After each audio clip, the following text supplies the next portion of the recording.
প্রায় এক দশকের প্রেমের সম্পর্কের পর অবশেষে বিয়ের বন্ধনে আবদ্ধ হয়েছেন ফুটবল মহাতারকা ক্রিস্টিয়ানো রোনালদো ও জর্জিনা রদ্রিগেজ। গত ১১ আগস্ট ৫ সন্তান ও ঘনিষ্ঠজনদের উপস্থিতিতে ব্যক্তিগত আয়োজনে বিয়ে করেন তারা। কিন্তু বিয়ের পরই সামনে এসেছে এমন এক আইনি শর্ত যা নিয়ে তুমুল আলোচনা শুরু হয়েছে। ব্রিটিশ সংবাদমাধ্যম দ্য সান এর বরাতে ইত্তেফাক জানিয়েছে, রোনালদো ও জর্জিনা পর্তুগিজ আইনের সম্পত্তি পৃথকীকরণ কাঠামোর আওতায় বিয়ে করেছেন। ফলে বিয়ের আগে ও পরে অর্জিত সম্পদ, আয় ও বিনিয়োগ দুজনেরই আলাদাভাবে থাকবে।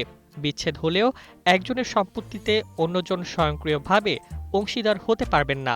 ব্যাকট্রল জর্মার ভাইরাসের অ্যারেস্ট ওয়ারেন্ট। তবে সম্পত্তির হিসাব আলাদা হলেও জর্জিনার ভবিষ্যৎ আর্থিক নিরাপত্তার বিষয়টি নাকি চুক্তিতে বিশেষভাবে রাখা হয়েছে। প্রতিবেদনে দাবি করা হয়েছে, ভবিষ্যতে কোনো কারণে তাদের বিচ্ছেদ হলে জর্জিনা রোনালদোর কাছ থেকে প্রতি মাসে ৮৫,০০০ পাউন্ড, যা বাংলাদেশি মুদ্রায় প্রায় ১,৪১,০০,০০০ টাকা ভাতা পাবেন। শুধু মাসিক ভাতাই নয়, বিচ্ছেদ হলে মাদ্রিদের লা ফিঞ্চা এলাকায় থাকা বিলাসবহুল বাড়িটির মালিকানাও জর্জিনার কাছে যাওয়ার শর্ত রয়েছে বলে প্রতিবেদনে দাবি করা হয়েছে।